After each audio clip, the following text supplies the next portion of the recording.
ಮೃತಸಾರ ಗುರುಗಳ ಕರುಣದಿಂದ ಪನಿತು ಪೇಳುವೆ ಪರಮ ಭಗವದ್ಭಕ್ತರಿದನಾದರದಿ ಕೇಳುವುದು ಕಡು ಕರುಣೆ ನೀನೆಂದರಿದು ಹೇರುಡಲ ನೆಮಿಸುವೆ ನಿನ್ನೆಡೆಗೆ ಬೆಂಬಿಡದೆ ಪಾಲಿಸು ಪರಮ ಕರುಣಾಸೆಂದು ಎಂದೆಂದು ನಡು ನಡುವೆ ಬರುತ್ತಿಪ್ಪ ವಿಘ್ನವ ತಡೆದು ಭಗವನ್ ನಾಮ ಕೀರ್ತನೆ ನುಡಿದು ನುಡಿಸೆನ್ನಿಂದ ಪ್ರತಿ ದಿವಸದಲ್ಲಿ ಮರೆಯದಲೇ. ಮಧ್ವನಾಮದಲ್ಲಿ ಭೀಮಸೇನ ದೇವರ ವರ್ಣನೆಯನ್ನು ನೋಡ್ತಾ ಇದ್ವಿ. ಆಜಿಯಲಿ ಕೌರವರ ಬಲಸವರುವೇನೆಂದು ಮೂಜಗವರಿಯ ಕಂಕಣ ಕಟ್ಟಿದ. ರಾಜಸೂಯಾಗ ಮುಗಿದಿದೆ. ಮುಗಿದ ಮೇಲೆ ಅನಂತರ ಅವಭೃತ ಸ್ನಾನವೂ ಆಯಿತು. ಇಷ್ಟು ವಿಷಯವನ್ನು ಸುಮಾರು 1 ತಿಂಗಳ ಹಿಂದೆ ಶನೈಶ್ಚರ ಜಯಂತಿಯ ಸಂದರ್ಭದಲ್ಲಿ ಈ ವಿಷಯವನ್ನು ಹೇಳಿ ಸಂದರ್ಭಾನುಸಾರವಾಗಿ ಸಕಲ ಗ್ರಹ ಬಲ ನೀನೇ ಸರಸಿಜಾಕ್ಷ ಈ ಪದ್ಯದ ವಿವರಣೆಯನ್ನು ಸುಮಾರು 17-18 ದಿವಸ ಈ ಪ್ರವಚನಗಳಲ್ಲಿ 18 ದಿವಸ ಪ್ರವಚನ ಯಥಾಶಕ್ತಿಯಾಗಿ ನನ್ನ ಕಡೆಯಿಂದ ಪರಮಾತ್ಮ ಶ್ರೀಕೃಷ್ಣನು ವಿವರಣೆಯನ್ನು ಮಾಡಿಸಿದ್ದಾನೆ.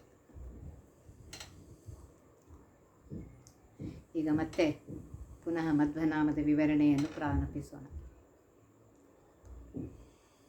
ಅವಭೃತ ಸ್ನಾನ ಮುಗಿದ ಮೇಲೆ ಬಂದ ಎಲ್ಲ ರಾಜರು ಕೈ ತುಂಬ ಪಾಂಡವರು ಕೊಟ್ಟ ಉಡುಗೊರೆಯನ್ನು ತೆಗೆದುಕೊಂಡು ತಮ್ಮ ತಮ್ಮ ಊರಿಗೆ ಹೊರಟು ಹೋಗ್ತಾರೆ.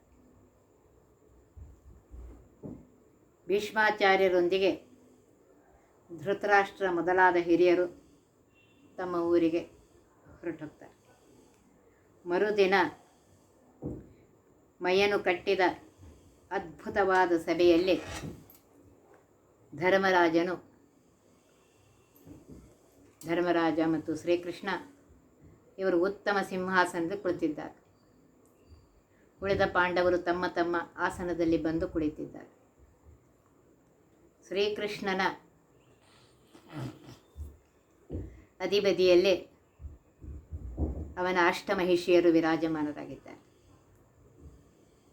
ಭೀಮ ದ್ರೌಪದಿಯರು ರುಕ್ಮಿಣಿ ಸತ್ಯಭಾಮೆಯ ನಂತರ ಆಸೀನರಾಗಿದ್ದಾರೆ.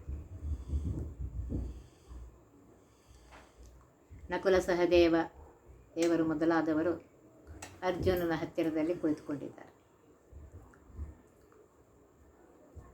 ಆ ಸಭೆಯು ಬ್ರಹ್ಮಸಭೆಯಲ್ಲಿ ವಿಷ್ಣುವಿನ ಅಂತರ. ಇಂದು ಹೇಗಿತ್ತು ಆ ಸಭೆ ಅಂದರೆ ಬ್ರಹ್ಮಸಭೆಯಲ್ಲಿ ವಿಷ್ಣುವಿನ ನಂತರ ಬ್ರಹ್ಮಾದಿ ದೇವತೆಗಳು ಕುಳಿತಾಗ ಆ ಸಭೆ ಹೇಗೆ ಅದ್ಭುತವಾಗಿ ಕಾಣಿಸುತ್ತಿತ್ತೋ ಅದೇ ರೀತಿ ಇಂದಿನ ಸಭೆಯು ಸಹ ಬ್ರಹ್ಮಸಭೆಯಂತೆ ಕಾಣ್ತಾ ಇತ್ತು ಅಂತ ಹೇಳ್ತಾ ಇದ್ದಾರೆ. ಎಲ್ಲರೂ ಹೊಸ ಬಟ್ಟೆ ಧರಿಸಿದ್ದಾರೆ. ಅನೇಕ ರತ್ನಖಚಿತವಾದ ಆಭರಣಗಳನ್ನ ಹಾಕ್ಕೊಂಡಿದ್ದಾರೆ. ಆಹ್ವಾನಿತನಾದ ದುರ್ಯೋಧನನು ಆ ಸಭೆಗೆ ಬಂದಿದ್ದಾನೆ. ಆ ಮಯನಿರ್ಮಿತ ವಿಚಿತ್ರ ಸಭೆಯಲ್ಲಿ ಬಾಗಿಲುಗಳನ್ನು ಇಂದ್ರನೀಲಮಣಿಯಿಂದ ಹಾಗೂ ಗೋಡೆಗಳನ್ನು ಸ್ಫಟಿಕ ಮಣಿಗಳಿಂದ ತಯಾರಿಸಿದರು. ನೀಲಮಣಿಯ ಹೊಳಪಿನಿಂದ ಬಾಗಿಲುಗಳು ಸ್ಪಷ್ಟವಾಗಿ ಕಾಣುತ್ತಿರಲಿಲ್ಲ. ಸಭೆಗೆ ಬಂದ ದುರ್ಯೋಧನನು ನೀಲಮಣಿಯ ಬಾಗಿಲನ್ನು ಬಿಟ್ಟು ಅದರ ಬದಿಯಲ್ಲಿದ್ದ ಪಾರದರ್ಶಕವಾದ ಗೋಡೆಯನ್ನೇ ಬಾಗಿಲೆಂದು ತಿಳಿದು ದುರ್ಯೋಧನ ಅವನ ತಮ್ಮಂದಿರು ಅಲ್ಲಿಂದ ಪ್ರವೇಶ ಮಾಡಲು ಬಯಸಿ ಗೋಡೆಗೆ ಹಾಯ್ದು ತಲೆ ಬಡಿಸ್ಕೊಳ್ತಾರೆ. ಆಗ ನಕುಲ ಸಹದೇವರು ಹೋಗಿ ಅವರನ್ನು ಸರಿಯಾದ ಬಾಗಿಲಿನಿಂದ ಒಳಗೆ ಕರೆದುಕೊಂಡು ಬರ್ತಾರೆ.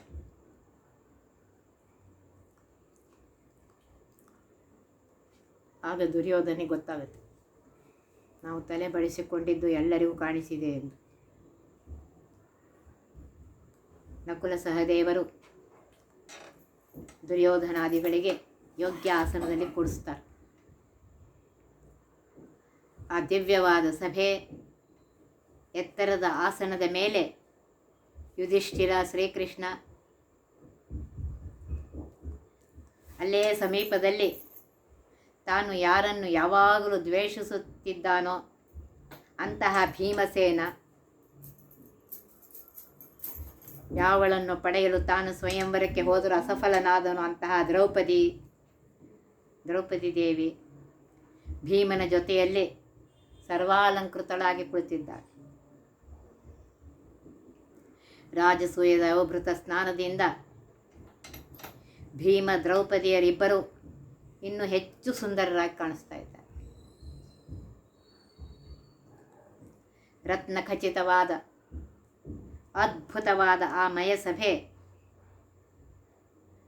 ಅದೆಲ್ಲ ನೋಡಿ ದುರ್ಯೋಧನ ಮನಸ್ಸಿನಲ್ಲಿ ಅಸೂಯೆ ಅಥವಾ ಹೊಟ್ಟೆ ಕಿಚ್ಚು ಎಂಬ ಅಗ್ನಿಯು ಭುಗಿಲೆಂದು ಪ್ರಜ್ವಲಿತವಾಗುತ್ತೆ.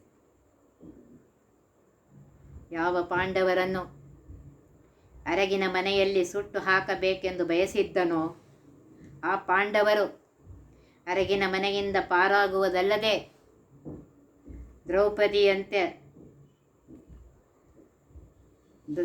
ದ್ರೌಪದಿಯಂತಹ ರಾಜಕುಮಾರಿಯನ್ನು ಪಡೆದು ದೃಪದ ರಾಜನೆಂಬ ಬೀಗ ಹಾಗೂ ಶ್ರೀಕೃಷ್ಣನಂತಹ ಸರ್ವೋತ್ತಮನ ಪ್ರೀತಿಪಾತ್ರತೆಯನ್ನು ಪಡೆದು ಇಂದು ಸರ್ವ ವಿಜಯಿಗಳಾಗಿ ಸಭೆಯಲ್ಲಿ ಮಂಡಿಸಿದ್ದಾರೆ. ಯಾವ ಭೀಮನನ್ನು ಕೊಲ್ಲುವುದಕ್ಕೋಸ್ಕರ ತಾನು ಸರ್ಪ, ಹಾಲಾಹಲ ವಿಷ ಮೊದಲಾದ ಅನೇಕ ಪ್ರಯೋಗಗಳನ್ನು ಮಾಡಿ ಅಸಫಲನಾಗಿದ್ದನೋ ಅಂತಹ ಭೀಮನು ಯುವರಾಜನಾಗಿ ಸಾಮ್ರಾಜ್ಞಿ ದ್ರೌಪದಿಯ ಜೊತೆಯಲ್ಲಿ ವಿರಾಜಮಾನನಾಗಿದ್ದಾನೆ. ಪಾಂಡವರಿಗೆ ರಾಜಸೂಯಾಗದಲ್ಲಿ ನಾನು ಪಾಂಡವರಿಗೆ ಸಹಾಯ ಮಾಡುತ್ತೇನೆ ಎಂದಾಗ ಶ್ರೀಕೃಷ್ಣನು ಪಾಂಡವರಿಗೆ ಅನೇಕ ರಾಜರು ಕೂಡ ಉಡುಗೊರೆಯನ್ನು ಸ್ವೀಕರಿಸಿ ಅವರನ್ನು ಗೌರವಿಸುವ ಜವಾಬ್ದಾರಿಯನ್ನು ದುರ್ಯೋಧನಿಗೆ ಒಪ್ಪಿಸ್ತಾರೆ. ಅಬ್ಬಾ, ಅದೆಷ್ಟು ಉಡುಗೊರೆಗಳು! ರಾಜಾಧಿರಾಜರು, ಚಕ್ರವರ್ತಿಗಳು, ಶಿಶುಪಾಲ, ಶಲ್ಯ ಇಂತಹ ಮಹಾರಾಜರು ಅನೇಕ ರಥಗಳಲ್ಲಿ ತುಂಬಿ ಬಂಗಾರಗಳನ್ನು, ರತ್ನಗಳನ್ನು, ವಜ್ರಗಳನ್ನು, ವೈಢೂರ್ಯಗಳನ್ನು ತಂದು ಸಾಲಿನಲ್ಲಿ ನಿಂತು ಕೊಟ್ಟು ಹೋಗ್ತಾ ಇತ್ತು. 24 ತಾಸು ಈ ಕೆಲಸ ನಡೀತಾ ಇತ್ತು. ಊಟಕ್ಕೆ ಮಾತ್ರ ನನಗೆ ಅವಕಾಶ ಸಿಕ್ಕುತ್ತಿತ್ತು. ಪಾಂಡವರು ಹಣ ಇಲ್ಲದೆ ತಮ್ಮ ರಾಜಧಾನಿಯನ್ನು ಕಟ್ಟಲು ಅಸಮರ್ಥರಾಗಲಿ ಎಂದು ತಾನು ಕುತಂತ್ರ ಮಾಡಿ ಕೇವಲ ಇಂದ್ರಪ್ರಸ್ಥ ಪ್ರದೇಶವನ್ನು ಮಾತ್ರ ಅವರಿಗೆ ಕೊಟ್ಟಿದ್ದೆವು. ರಾಜ್ಯ ಬೊಕ್ಕಸದಿಂದ 1 ಪೈಸೆಯನ್ನು ಅವರಿಗೆ ಕೊಟ್ಟಿರಲಿಲ್ಲ. ಅಬ್ಬಾ, ಈಗ ಇವರ ಹತ್ತಿರ ಇವರ ಸಂಪತ್ತು ನಮ್ಮ ರಾಜಕೋಶಕ್ಕಿಂತಲೂ 100 ಪಟ್ಟು ಹೆಚ್ಚಾಗಿದೆ. ಇದನ್ನು ನಾನು ಹೇಗೆ ಸಹಿಸಲಿ ಎಂದು ವಿಚಾರ ಮಾಡುತ್ತಾ ದುರ್ಯೋಧನನ ಹೊಟ್ಟೆಯಲ್ಲಿ ಸಂಕಟ ಪ್ರಾರಂಭವಾಗುತ್ತೆ. ಅಲ್ಲಿ ಕುಳಿತುಕೊಳ್ಳಲು ಅವನಿಗೆ ಮನಸ್ಸಾಗಲಿಲ್ಲ. ಅಲ್ಲಿಂದ ಎದ್ದು ಬೇರೆ ಕಡೆಗೆ ಹೊರಟು ಹೋಗ್ತಾನೆ. ಕರ್ಣ, ಶಕುನಿ ಮೊದಲಾದವರು ಮತ್ತು ಅವನ ತಮ್ಮಂದಿರು ಅವನನ್ನು ಬೆನ್ನಟ್ಟಿ ಹೋಗ್ತಾರೆ. ಸ್ವಲ್ಪ ಮುಂದೆ ಹೋದ ಮೇಲೆ ಒಂದು ಸರೋವರ ಕಾಣಿಸುತ್ತೆ. ಅದರಲ್ಲಿ ತಾವರೆಗಳು, ಮೀನು, ಕಪ್ಪೆ ಮೊದಲಾದ ಜಲಚರ ಪ್ರಾಣಿಗಳು ಹಾಗೂ ಹಂಸ ಪಕ್ಷಿಗಳು ಇದ್ದವು. ಆದರೆ ಅದು ಕೃತ್ರಿಮ ಸರೋವರವಾಗಿತ್ತು. ಸ್ಫಟಿಕದ ಹಾಸುಗಲ್ಲಿನಿಂದ ಅದು ಮುಚ್ಚಲ್ಪಟ್ಟಿದ್ದರಿಂದ ನಿಜವಾದ ಸರೋವರದಂತೆ ಕಾಣಿಸ್ತಾ ಇತ್ತು. ದುರ್ಯೋಧನನು ಅದನ್ನು ನಿಜವಾದ ಸರೋವರ ಎಂದು ತಿಳಿದು ಬಟ್ಟೆಗಳನ್ನು ಮೇಲೆತ್ತಿ ಸಾವಕಾಶ ಹೆಜ್ಜೆ ಇಡುತ್ತಾ ಮುನ್ನಡೆತಾನೆ. ಅವನ ತಮ್ಮಂದಿರು ಹಾಗೆ ನಡೆಯಲಾರಂಭಿಸ್ತಾರೆ. ಸ್ವಲ್ಪ ದೂರ ಹೋದ ಮೇಲೆ ಇದು ನೆಲವೆಂದು ಗೊತ್ತಾಗಿ ನಾಚಿ ಬಟ್ಟೆಗಳನ್ನು ಸರಿ ಮಾಡಿಕೊಳ್ತಾರೆ. ಸ್ವಲ್ಪ ಮುಂದೆ ಹೋದ ಮೇಲೆ ನಿಜವಾದ ಒಂದು ಹೊಂಡ ಕಾಣಿಸ್ತದೆ. ಆಗ ದುರ್ಯೋಧನ ಅವನ ತಮ್ಮಂದಿರು ಇದು ಸಹ ಕೃತ್ರಿಮ ಸರೋವರ ಇರಬಹುದು ಎಂದು ಭಾವಿಸಿ ಹಾಗೇ ಸೀದಾ ಹೊರಡ್ತಾರೆ ಮತ್ತು ಹೊಂಡದಲ್ಲಿ ಬಿದ್ದುಬಿಡ್ತಾರೆ. ಆಗ ಶ್ರೀಕೃಷ್ಣನು ಬೇಗನೆ ಭೂಮಿಯ ಭಾರವನ್ನು ಇಳಿಸಲು ಬಯಸಿ ಭೀಮನಿಗೆ ಸಂಜ್ಞೆ ಮಾಡ್ತಾನೆ. ಆಗ ಭೀಮಸೇನನು ಹಾಗೂ ದ್ರೌಪದಿಯು ಜೋರಾಗಿ ನಗ್ತಾರೆ. ಶ್ರೀಕೃಷ್ಣನ ಅಷ್ಟಮಹೇಶ್ವರರು ನಗಲು ಪ್ರಾರಂಭ ಮಾಡ್ತಾರೆ. ಆಗ ಶ್ರೀಕೃಷ್ಣನು ಮಂದಸ್ಮಿತನಾಗಿ ಭೀಮನ ಕಡೆಗೆ ನೋಡ್ತಾನೆ. ಆದರೆ ಏನೂ ಮಾತನ್ನು ಆಡಲಿಲ್ಲ. ನೀನು ಮಾಡಿದ್ದು ಸರಿ ಎಂದು ಮಂದಹಾಸ ಮಾಡಿ ಭೀಮಸೇನನಿಗೆ ಸೂಚನೆ ಕೊಡ್ತಾನೆ. ಧರ್ಮರಾಜನು ಮಾತ್ರ ನಗಬೇಡಿ ಎಂದು ಎಲ್ಲರಿಗೂ ಹೇಳಿ ದುರ್ಯೋಧನನಿಗೆ ಹಾಗೂ ಅವನ ತಮ್ಮಂದಿರಿಗೆ ಹೊಸ ಬಟ್ಟೆ, ಗಂಧ, ಮಾಲೆ ಇತ್ಯಾದಿ ಸುಗಂಧ ದ್ರವ್ಯಗಳನ್ನು ದುರ್ಯೋಧನ ಹತ್ರ ಕಳಿಸ್ಕೊಡ್ತಾನೆ. ಇವರೆಲ್ಲ ನಾನು ಬಟ್ಟೆ ಮೇಲೆ ಎತ್ತಿದ್ದನ್ನು ಹಾಗೂ ಸರೋವರದಲ್ಲಿ ಬಿದ್ದುದನ್ನು ನೋಡಿದ್ದಾರೆ ಎಂದು ತಿಳಿದು ಬಹಳ ನಾಚಿಕೆ ಪಡ್ತಾನೆ. ಮತ್ತು ತನ್ನನ್ನು ನೋಡಿ ನಕ್ಕಿದ ದ್ರೌಪದಿಯ ಮೇಲೆ ಅತಿಶಯ ಸಿಟ್ಟಾಗಿ ಒದ್ದೆ ಬಟ್ಟೆಯಲ್ಲಿ ಶಕುನಿ ಜೊತೆಗೆ ಹೊರಟು ಹೋಗ್ತಾನೆ. ದಾರಿಯಲ್ಲಿ ಶಕುನಿಯ ಮುಂದೆ ತನಗೆ ಆದ ಅಪಮಾನವನ್ನು ಅವರ ಮೇಲಿರುವ ಹೊಟ್ಟೆ ಕಿಚ್ಚನ್ನು ವ್ಯಕ್ತಪಡಿಸುತ್ತಾ ದುರ್ಯೋಧನ ಹೀಗೆ ಹೇಳ್ತಾನೆ. ಕೃಷ್ಣನ ಎದುರಿನಲ್ಲೇ ಈ ಭೀಮ ದ್ರೌಪದಿಯರು ನನ್ನನ್ನು ನೋಡಿ ನಕ್ಕಿದ್ದಾರೆ. ನಾನು ಇವರಿಗೆ ಅನೇಕ ವಿಧವಾದ ಪೀಡೆಯನ್ನು ಕೊಡದೆ ಬಿಡುವುದಿಲ್ಲ. ಶಕುನಿ ಕೇಳು, ನನಗೆ ಶಕ್ತಿ ಇದ್ದಿದ್ದರೆ ಸಭೆಯಲ್ಲಿಯೇ ಭೀಮನನ್ನು ಕೊಂದು ಹಾಕ್ತಾ ಇದ್ದೆ. ಶ್ರೀಕೃಷ್ಣನಿಗೆ ಅಗ್ರಪೂಜೆ ಮಾಡಲು ಬಿಡ್ತಾ ಇರಲಿಲ್ಲ. ಆದರೆ ಏನು ಮಾಡಲಿ, ನನ್ನ ಹೊಟ್ಟೆ ಧಗ ಧಗ ಉರಿಯುತ್ತಿದೆ. ಪಾಂಡವರ ಈ ಅಸೀಮಿತ ಐಶ್ವರ್ಯವನ್ನು ಕಂಡ ನನಗೆ ಜೀವಿತ ಇರಲು ಮನಸ್ಸಿಲ್ಲ. ಅದೆಷ್ಟು ರಾಜರು, ಅದೆಷ್ಟು ಮಹಾರಾಜರು, ಅದೆಷ್ಟು ಸಾಮ್ರಾಟರು ಪಾಂಡವರಿಗೆ ಕಪ್ಪು ಕಾಣಿಕೆ ಕೊಡಲು ಸಾಲು ಸಾಲಾಗಿ ನಿಂತಿದ್ದರು. ಅವರು ಕೊಡುವ ಉಡುಗೊರೆ ತೆಗೆದುಕೊಂಡು ಸೇವಕರ ಕೈಯಲ್ಲಿ ಕೊಟ್ಟು ನನ್ನ ಕೈ ಮೈಗಳು ಒಂದೇ ಸಮನೆ ನೋಯ್ತಾ ಇತ್ತು. ಎಲ್ಲಕ್ಕಿಂತ ಹೆಚ್ಚು ನನ್ನ ಮನಸ್ಸು ಘಾಸಿಗೊಂಡಿತು. ಪಾಂಡವರ ಸಂಪತ್ತನ್ನು ಹೇಗೆ ಕಸಿದುಕೊಳ್ಳಿ ಅಂತ ಹೇಳಿ ಎಂಬ ವಿಚಾರ ಮಂಥನ ನನ್ನ ತಲೆಯಲ್ಲಿ, ನನ್ನ ಮನಸ್ಸಿನಲ್ಲಿ ನಡೀತಾ ಇತ್ತು. ಆಗ ಅವನ ಹೊಟ್ಟೆ ಕಿಚ್ಚನ್ನು ಇನ್ನೂ ಹೆಚ್ಚು ಮಾಡಲು ಶಕುನಿಯು ವ್ಯಂಗ್ಯವಾಗಿ ಮಾತಾಡ್ತಾನೆ. ರಾಜ, ನೀನು ಅದೆಷ್ಟ ದ್ವೇಷ ಮಾಡಿ ಏನು ಪ್ರಯೋಜನ? ಅವರು ಪಾಂಡವರು, ಬಲಿಷ್ಠರಾದ ಸಹೋದರರ ಜೊತೆಯಲ್ಲಿ ದ್ವೇಷ ಮಾಡಿ ನಿನಗೇನು ಸಿಗ್ತದೆ? ದುರ್ಯೋಧನ, ಇನ್ನು ಅವರ ಮೇಲಿನ ದ್ವೇಷ ಬಿಟ್ಬಿಡು. ಅವರಿಗೆ ಹೇಳಿದ ಹಾಗೆ ಕೇಳಿಕೊಂಡು ಅವರ ಸೇವಕನಾಗಿರು. ಶಕುನಿಯ ಈ ವ್ಯಂಗ್ಯ ಮಾತನ್ನು ಕೇಳಿ ದುರ್ಯೋಧನನ ಸಿಟ್ಟು ಇನ್ನೂ ಹೆಚ್ಚಾಗುತ್ತೆ. ಆಗ ದುರ್ಯೋಧನ ಹೇಳ್ತಾನೆ, ನಾನು ಪ್ರತಿಜ್ಞೆ ಮಾಡುತ್ತೇನೆ, ಪಾಂಡವರ ಈ ಸಂಪೂರ್ಣ ಐಶ್ವರ್ಯ ನನ್ನ ಅಧೀನ ಆಗುವವರೆಗೂ ನಾನು ಜೀವಿತ ಇರುವ ಬಯಕೆ ಇಲ್ಲ. ನನಗೆ ಜೀವಿತ ಇರುವ ಬಯಕೆ ಇಲ್ಲ. ಆದರೆ ಏನು ಮಾಡಲಿ, ಬಾಹುಬಲದಿಂದ ಈ ಪಾಂಡವರನ್ನು ಗೆಲ್ಲುವುದು ಅಸಾಧ್ಯ.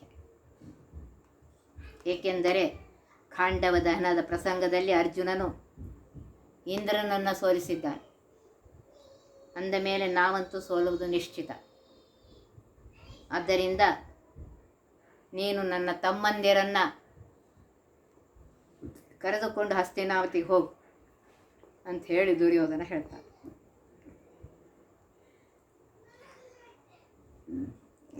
ಆಗ ಪಾಪಿಗಳಿಗೆ ಚಕ್ರವರ್ತಿಯಂತೆ ಇರುವ ಮಹಾಪಾಪಿಯು ದ್ವಾಪರ ಯುಗದ ಅಭಿಮಾನಿಯೂ ಆದ ಶಕುನಿ ಮಾತಾಡ್ತಾನೆ. ದುರ್ಯೋಧನ, ಚಿಂತೆ ಮಾಡಬೇಡ. ಯುದ್ಧವಿಲ್ಲದೆ, ಒಂದು ಹನಿ ರಕ್ತಪಾತವಿಲ್ಲದೆ ಆ ಪಾಂಡವರ ಸಂಪೂರ್ಣ ಸಂಪತ್ತಿಯು ನಿನಗೆ ಬರುವಂತೆ ಮಾಡೋ ಉಪಾಯ ನನ್ನ ಹತ್ತಿರ ಇದೆ ಅಂದಾಗ ದುರ್ಯೋಧನ ಕೇಳ್ತಾನೆ, ಅದ್ಯಾವ ಉಪಾಯಪ್ಪ ನಿನ್ನ ಹತ್ತಿರ ಇರೋದು? ಯುದ್ಧ ಮಾಡದೆ ಆ ಸಂಪತ್ತಿಯನ್ನು ಗಳಿಸುವುದು ಹೇಗೆ?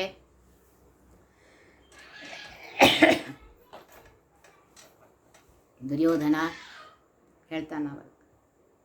ದುರ್ಯೋಧನ, ಈಗಿನ ಕಾಲದಲ್ಲಿ 3 ತರಹದ ಯುದ್ಧಗಳು ಪ್ರಚಲಿತವಾಗಿವೆ. ಒಂದು ಶಸ್ತ್ರಾಸ್ತ್ರ ಯುದ್ಧ, ಶಸ್ತ್ರಾಸ್ತ್ರಗಳ ಯುದ್ಧ. 2ನೇದು ದ್ವಂದ್ವ ಯುದ್ಧ. 3ನೇದು ಜೂಜಾಟ. ಯಾವ ಯುದ್ಧಕ್ಕೂ ಕರೆದರೂ ಎದುರಾಳಿಯವರು ನಾವು ಬರುವುದಿಲ್ಲವೆಂದರೆ ಅವರು ಸೋತಂತೆ. ಅವರು ಆ ಯುದ್ಧಕ್ಕೆ ಬರಲೇಬೇಕಾಗ್ತದೆ. ಅನಾಯಾಸವಾಗಿ ಪಾಂಡವರ ಸಂಪತ್ತಿಯನ್ನು ತೆಗೆದುಕೊಳ್ಳಬೇಕಾಗಿದ್ದರೆ ಈಗಿರುವ ಒಂದೇ ಒಂದು ಉಪಾಯ ಅಂದರೆ ಯುದ್ಧ, ಅಂದರೆ ಅದು ಜೂಜಾಟ ಎಂಬ ಯುದ್ಧ. ಧರ್ಮರಾಜನಿಗೆ ಜೂತದ ಮೇಲೆ ಅಂದರೆ ಜೂಜಾಟದ ಮೇಲೆ ಬಹಳ ಪ್ರೀತಿ ಇದೆ. ಆದರೆ ಅವನಿಗೆ ಸರಿಯಾದ ವೇಳೆಯಲ್ಲಿ ಪಣಕ್ಕೆ ಇಟ್ಟು ಎದುರಾಳಿಯನ್ನು ಗೆಲ್ಲುವ ಉಪಾಯಗಳು ಗೊತ್ತಿಲ್ಲ. ಅದರಲ್ಲಿ ನಾನು ವಿಶೇಷವಾಗಿ ಪಳಗಿದ್ದೇನೆ. ನಾನು ಸುಲಭವಾಗಿ ಅವನನ್ನು ಸೋಲಿಸಬಹುದು. ಜೂಜಾಟಕ್ಕೆ ಬಾ ಎಂದು ನಿಮ್ಮ ಅಪ್ಪನ ಕಡೆ ಹೇಳಿಸಿದರೆ ಅವರ ಮಾತನ್ನು ಮೀರದೆ ತಪ್ಪದೆ ಅವನು ಬರ್ತಾನೆ. ಆ ಆಟದ ನೆಪದಿಂದ ಅವರ ಸಕಲ ಸಂಪತ್ತನ್ನು ನೀನು ಪಡೆಯಬಹುದು. ಈ ಬಗ್ಗೆ ಮಹಾಭಾರತದಲ್ಲಿ ಶಕುನಿಯ ಮಾತು ಈ ರೀತಿಯಾಗಿದೆ. ದ್ಯೂತಪ್ರಿಯಶ್ಚ ಕೌಂತೇಯಃ ನ ಸ ಜಾನಾತಿ ದೇವಿತುಂ ಸಮಾಹೂತಶ್ಚ ರಾಜೇಂದ್ರೋ ನ ಶಕ್ಷತಿ ನಿವರ್ತಿತು.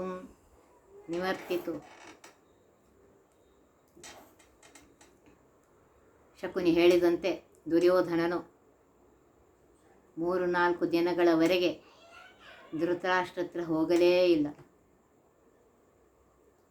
ಆಗ ತನ್ನ ಹತ್ತಿರ ಬಂದ ಶಕುನಿಗೆ ಧೃತರಾಷ್ಟ್ರನು, ಯಾಕೆ ದುರ್ಯೋಧನ ಬರ್ತಾ ಇಲ್ಲ, ಅವನಿಗೆ ಏನಾಗಿದೆ, ಊರಿನಿಂದ ಬಂದಾಗಿನಿಂದ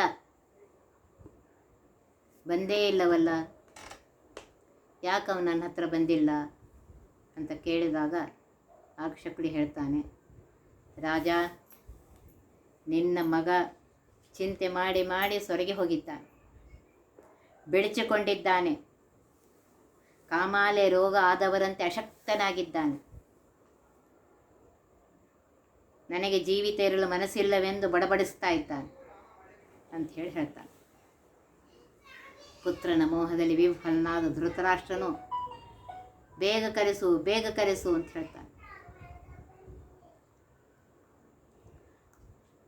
ಆಗ ದುರ್ಯೋಧನ ಬಂದ ಮೇಲೆ ಧೃತರಾಷ್ಟ್ರ ಕೇಳ್ತಾನೆ, ಯಾಕಪ್ಪ ಏನಾಗಿದೆ, ನೀನು ಹೋದರೆ ನಮ್ಮ ಗತಿ ಏನು ಎಂದು ಗಾಬರಿಯಾಗಿ ಕೇಳ್ತಾನೆ.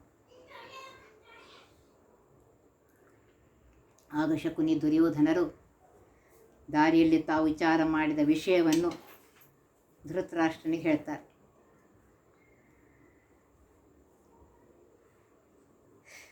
ನಾವು ದ್ಯೂತದಿಂದ ಪಾಂಡವರನ್ನು ಸೋಲಿಸಿ ಅವರ ಸಂಪತ್ತಿಯನ್ನು ಕಬಳಿಸಬೇಕೆಂದು ಮಾಡಿದ್ದೇವೆ. ಆಗ ಧೃತರಾಷ್ಟ್ರ ಹೇಳ್ತಾನೆ, ಬೇಡ ಬೇಡ, ಈ ರೀತಿ ಮಾಡುವುದು ಬೇಡ, ಇದು ಧರ್ಮದ ವಿರುದ್ಧ. ಧಾರ್ಮಿಕರಾದ ಪಾಂಡವರಿಗೆ ಮೋಸ ಮಾಡುವುದು ನಮ್ಮ ವಿನಾಶಕ್ಕೆ ಕಾರಣವಾಗುತ್ತೆ. ಪಾಂಡವರು ತಮ್ಮ ಬಾಹುಬಲದಿಂದ ದಿಗ್ವಿಜಯ ಮಾಡಿ ಸಂಪತ್ತನ್ನು ಗಳಿಸಿದ್ದಾರೆ. ಸಂಪತ್ತು ಬೇಕಾಗಿದ್ದರೆ ನೀವು ಸಹ ದಿಗ್ವಿಜಯವನ್ನು ಮಾಡಿಕೊಂಡು ಬನ್ನಿ. ಆಮೇಲೆ ಅವರಂತೆ ರಾಜಸೂಯಾಗ ಮಾಡು. ಅದನ್ನು ಬಿಟ್ಟು ಗುಣಿಗಳಾದ ಪಾಂಡವರ ಮೇಲೆ ಹೊಟ್ಟೆ ಕಿಚ್ಚು ಪಡಬೇಡ ಅಂತ ಹೇಳ್ತಾರೆ. ಅವರು ಪರಾಕ್ರಮಿಗಳಾದ ನಿನ್ನ ಸಹೋದರರು, ನಿನಗೆ ಸಹಾಯವನ್ನೂ ಮಾಡಬಹುದು ಅಂತ ಹೇಳಿದಾಗ ಆಗ ದುರ್ಯೋಧನ ಹೇಳ್ತಾನೆ, ಅದೆಲ್ಲ ಸಾಧ್ಯವಿಲ್ಲ, ನನಗೆ ಸಂಪತ್ತಿ ಆಶೆ ಇಲ್ಲ. ಆದರೆ ಪಾಂಡವರ ಹತ್ತಿರ ಸಂಪತ್ತಿರುವುದು ನನಗೆ ಸೇರೋದಿಲ್ಲ. ಅವರ ಸಂಪತ್ತನ್ನು, ಆ ಸಂಪತ್ತು ನನ್ನ ಹತ್ತಿರ ಬರಬೇಕು. ಅವರು ದರಿದ್ರರಾಗಿ ದುಃಖ ಪಡಬೇಕು. ಇದೇ ನನ್ನ ಆಶೆ ಅಪ್ಪ ಅಂತ ಹೇಳ್ತಾನೆ. ಅಪ್ಪ, ಒಂದು ವೇಳೆ ನೀನು ಪಾಂಡವರನ್ನು ದ್ಯೂತಕ್ಕೆ ಕರೆಯದಿದ್ದರೆ ನಾನು ಜೀವಿತನಾಗಿರಲು ಬಯಸೋದಿಲ್ಲ, ಆತ್ಮಹತ್ಯೆಯನ್ನು ಮಾಡಿಕೊಳ್ತೇನೆ ಅಂತ ಹೇಳ್ತಾನೆ. ನಾನು ಜೀವಿತ ಇರಬೇಕೆಂಬ ಬಯಕೆ ನಿನಗೆ ಇದ್ದರೆ ಪಾಂಡವರನ್ನು ದ್ಯೂತಕ್ಕೆ ಕರೆ, ಇಲ್ಲದಿದ್ದರೆ ಅವರ ಜೊತೆ ಸುಖವಾಗಿರು. ದೂತದಿಂದ ಶತ್ರುಗಳನ್ನು ಸೋಲಿಸುವುದು ಅಧರ್ಮವೇನಲ್ಲ. ವೇದಶಾಸ್ತ್ರಗಳಿಂದ ಬ್ರಾಹ್ಮಣರು ಜೀವಿಸುತ್ತಾರೆ, ಕ್ಷತ್ರಿಯರಾದ ನಾವು ಶಸ್ತ್ರಾಸ್ತ್ರದಿಂದ ಉಪಜೀವಿಸುವವರು. ಯಾವ ಶಸ್ತ್ರದಿಂದ ಶತ್ರು ಸೋಲುತ್ತಾನೆಯೋ ಅದೇ ನಮಗೆ ಶಸ್ತ್ರವಾಗಿದೆ.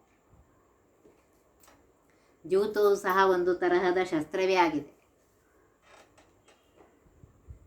ಇದೊಂದು ಬುದ್ಧಿವಂತಿಕೆ ಯುದ್ಧ, ಇದು ಕೂಡ ಧರ್ಮಯುದ್ಧ ಅಪ್ಪ. ಇದಕ್ಕೆ ನನಗೆ ಅನುಮತಿಯನ್ನು ಕೊಟ್ಟರೆ ನೀನು ಸಹ ಕ್ಷತ್ರಿಯ ಧರ್ಮವನ್ನು ಪಾಲಿಸಿದ ಪುಣ್ಯ ನಿನಗೆ ಬರುತ್ತದೆ ಅಂತ ಹೇಳ್ತಾನೆ. ದುರ್ಯೋಧನನ ಮಾತನ್ನು ಕೇಳಿ, ಇಂತಹ ಪುಣ್ಯ ನೀನೇ ಇಟ್ಟುಕೋ, ನನಗೆ ಬೇಡ ಅಂತ ಧೃತರಾಷ್ಟ್ರ ಹೇಳ್ತಾನೆ.